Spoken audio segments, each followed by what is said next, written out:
Morning kanindot pag naka sa probinsya.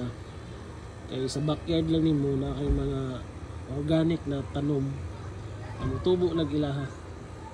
Maski ilaber ni. So karon harvest na to ang mga kamote tops para buhaton na tog salad. Like this one, di ba? Napaka-healthy. Wala rin siya abono o sa kay sadyang gwapo ra jud ang lupa. Ano ta mag salad ta. Lami kay ni. Ara na to siya kuan. Kamatis.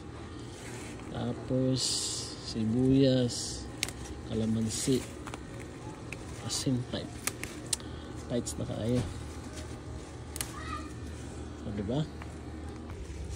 Tapos magprito tag isda. Partner na nato na sa prito. So usually mo nang ginakuha jud dahon lang. Oy, nasa basil leaves tawag ani. Lami ka na sa mga gata-gata.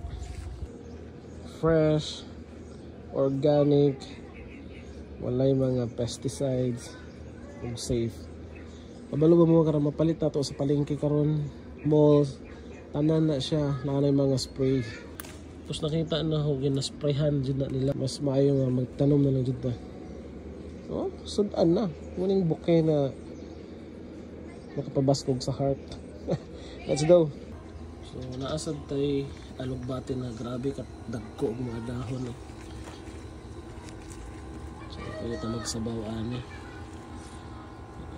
Look at that. Dagko og dahon. Marami sa likod sa wall. Nice. Magsabaw ta ko ano to ni.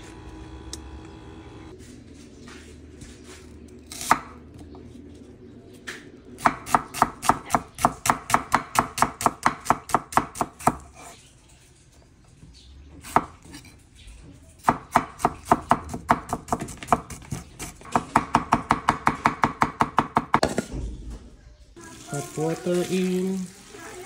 Wait for at least 3 minutes and then good to go na tayo.